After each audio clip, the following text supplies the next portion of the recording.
کوفہ کی ایک سادہ سی بستی کی رات تھی۔ آسمان پر ستارے ٹمٹما رہے تھے اور گلیاں سنسان پڑی تھیں۔ کبھی کبھی دور سے کسی کتے کے بھونکنے یا کسی دروازے کے چرچرانے کی آواز سنائی دیتی۔ لوگ اپنے گھروں میں آرام سے سو چکے تھے، لیکن شہر کا سب سے بڑا شخص، مسلمانوں کا خلیفہ علی ابن ابی طالب رضی اللہ عنہ جاگ رہے تھے۔ ان کا معمول تھا کہ وہ رات کو نکل کر اپنی رعایا کا حال معلوم کرتے تاکہ کوئی بھوکا، کوئی یتیم یا کوئی بیوہ ضرورت مند رہ نہ جائے۔ اس رات بھی حضرت علی رضی اللہ عنہ خاموشی سے گلیوں میں چل رہے تھے۔ ان کی آنکھیں ہر طرف دیکھ رہی تھیں اور کان ہر آواز پر متوجہ تھے۔ اچانک ایک طرف سے بچوں کے رونے کی آواز آئی۔ وہ آواز اتنی دکھی اور کمزور تھی کہ دل کاٹ کر رکھ دے۔ حضرت علی رک گئے اور ادھر کا رخ کیا۔ جیسے جیسے قریب پہنچے آوازیں صاف سنائی دینے لگیں۔ یہ ایک چھوٹا سا کچا مکان تھا۔ دروازہ آدھا کھلا تھا۔ حضرت علی نے جھانکا تو ایک عورت کو دیکھا جو تنور کے پاس بیٹھی تھی۔ آگ بھڑک رہی تھی اور ایک دیگچی چڑھی ہوئی تھی، لیکن حیرت انگیز بات یہ تھی کہ دیگچی کے اندر کھانے کے بجائے پانی اور پتھر ڈالے ہوئے تھے۔ عورت تنور کو ہلا رہی تھی اور پاس ہی چند بچے بھوک سے بلک رہے تھے۔ ان کے چہرے زرد اور آنکھیں آنسوؤں سے بھری ہوئی تھیں۔ یہ منظر دیکھ کر حضرت علی کا دل بھر آیا۔ وہ دروازے پر گئے اور نرمی سے کہا، اے اللہ کی بندی، یہ کیا ماجرا ہے؟ بچے کیوں رو رہے ہیں؟ عورت نے سر اٹھایا، آنکھوں میں تھکن اور غصے کی جھلک تھی۔ اس نے کہا، میرے بچے کئی دن سے بھوکے ہیں، گھر میں کچھ کھانے کو نہیں، شوہر میرا دنیا سے جا چکا ہے، کوئی سہارا نہیں۔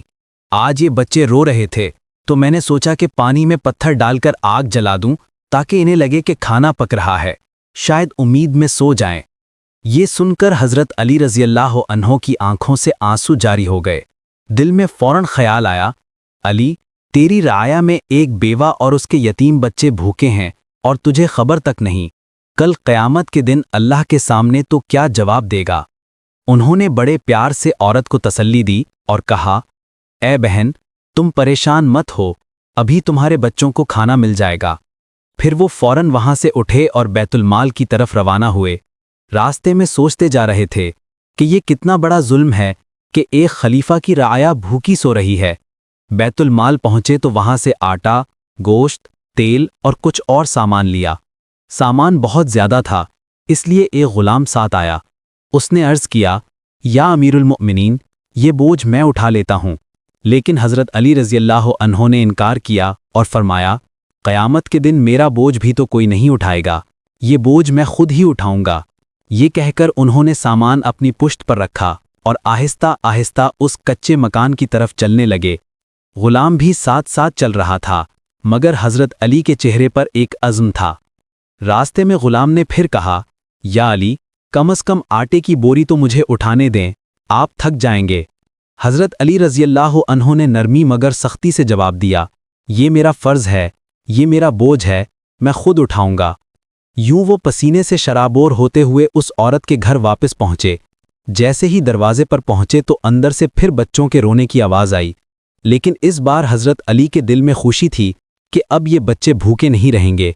انہوں نے سامان اندر رکھا اور عورت سے کہا، اٹھو بہن، اب کھانا تیار کرتے ہیں۔ یہ کہہ کر حضرت علی نے خود اپنی آستینیں چڑھائیں اور تنور کے پاس بیٹھ گئے۔ آٹے کو گوندھنے لگے، گوشت کا شوربہ تیار کرنے لگے۔ ان کے ہاتھوں میں عاجزی اور محبت جھلک رہی تھی۔ عورت حیران ہو کر دیکھ رہی تھی کہ یہ کون اجنبی ہے جو نہ صرف سامان لایا بلکہ خود بھی بچوں کے لیے کھانا بنانے بیٹھ گیا۔ تنور کی آگ بھڑک رہی تھی۔ حضرت علی بار بار جھک کر آگ کو دہکاتے، ہانڈی کو ہلاتے اور آٹے کے پیڑے بناتے۔ ان کے چہرے پر پسینہ بہہ رہا تھا، لیکن دل میں سکون تھا۔ وہ بار بار بچوں کی طرف دیکھتے اور اللہ سے دعا کرتے، یا اللہ، آج علی تیرے بندوں کے سامنے سرخرو ہو جائے۔ بچے حیران ہو کر دیکھ رہے تھے کہ ایک نیک دل شخص خود ان کے لیے کھانا تیار کر رہا ہے۔ کچھ دیر بعد کھانے کی خوشبو نے پورے کمرے کو مہکا دیا۔ بچے کھلکھلا کر ہنسنے لگے اور اپنی ماں سے لپٹ گئے۔ عورت کی آنکھوں سے آنسو ٹپکنے لگے، لیکن اس بار یہ شکر گزاری کے آنسو تھے۔ کچے مکان میں کھانے کی خوشبو پھیل رہی تھی۔ عورت بار بار حیرانی سے دیکھ رہی تھی کہ یہ اجنبی بزرگ نہ صرف سامان لائے بلکہ اپنے ہاتھوں سے آٹا گوندھ کر روٹیاں بنا رہے ہیں، شوربہ تیار کر رہے ہیں اور ساتھ ساتھ بچوں کو دیکھ کر مسکرا رہے ہیں۔ عورت سوچ رہی تھی، دنیا میں ایسے بھی لوگ ہوتے ہیں جو دوسروں کے دکھ درد کو اپنا سمجھتے ہیں۔ جب کھانا تیار ہو گیا تو حضرت علی نے پیار بھرے لہجے میں بچوں کو بلایا۔ چھوٹے چھوٹے ہاتھوں والے بچے قریب آ گئے۔ حضرت علی نے روٹی کے ٹکڑے شوربے میں بھگوئے اور اپنے ہاتھ سے ان کے منہ میں ڈالنے لگے۔ ایک ایک لقمہ بچوں کو کھلاتے اور ان کے چہروں پر مسکراہٹ دیکھ کر خوش ہوتے۔ بچے بھوک کے مارے جلدی جلدی کھانے لگے۔ کچھ دیر بعد سب کے پیٹ بھر گئے اور ان کے چہرے کھل اٹھے۔ بچوں کی ہنسی اور سکون دیکھ کر حضرت علی کی آنکھوں میں آنسو آ گئے۔ وہ بار بار اللہ کا شکر ادا کر رہے تھے کہ انہیں یتیموں کی خدمت کا موقع ملا۔ پھر بچوں کے ساتھ کھیلنے لگے، ان کے ننھے ہاتھ تھام کر ہنسنے لگے تاکہ وہ اپنی تھکن اور بھوک کی یاد بھول جائیں۔ عورت یہ منظر دیکھ کر حیران رہ گئی۔ جب بچے مطمئن ہو کر لیٹ گئے تو عورت نے رقت بھری آواز میں کہا، اللہ آپ کو جزا دے، آپ نے آج میرے یتیموں کو زندہ کر دیا۔ اگر آپ نہ آتے تو نہ جانے یہ بچے بھوک سے کب تک تڑپتے رہتے۔ حضرت علی رضی اللہ عنہ نے عاجزی سے کہا، بہن، یہ سب اللہ کا فضل ہے، میں تو بس ایک بندہ ہوں جسے اس کی رحمت نے تمہارے در پر بھیج دیا۔ عورت نے دعا دی، اے اللہ، اس نیک شخص پر اپنی رحمتیں نازل فرما، اس کی نسلوں کو بھی برکت دے۔ حضرت علی رضی اللہ عنہ نے مسکرا کر اس کی دعا کو آمین کہا۔ پھر کچھ دیر خاموش بیٹھے بچوں کو دیکھتے رہے۔ ان کے دل میں سکون تھا، مگر ساتھ ساتھ یہ احساس بھی تھا کہ اگر اللہ کے خلیفہ کے ہوتے ہوئے ایک ماں کو اپنے بچوں کے لیے پتھروں کا سہارا لینا پڑے تو یہ کتنی بڑی غفلت ہے۔ پھر آہستہ سے اٹھے اور جانے لگے۔ عورت نے ادب سے پوچھا، اے مہربان شخص، آپ کون ہیں؟ آپ کا نام تو بتائیے تاکہ میں آپ کے لیے ہمیشہ دعا کرتی رہوں۔ حضرت علی رضی اللہ عنہ نے نرمی سے جواب دیا، میں بس ایک اللہ کا بندہ ہوں۔ یہ کہہ کر وہ وہاں سے نکل گئے۔ عورت ابھی بھی سوچ رہی تھی کہ یہ کون نیک شخص تھا جس نے یتیموں کو اپنا سمجھا اور ان کے لیے اپنی کمر جھکا دی۔ اگلے دن جب کسی نے عورت کو بتایا کہ رات اس کے گھر آنے والے کوئی عام شخص نہیں بلکہ امیر المؤمنین حضرت علی رضی اللہ عنہ تھے تو وہ حیرت اور شرمندگی کے سمندر میں ڈوب گئی۔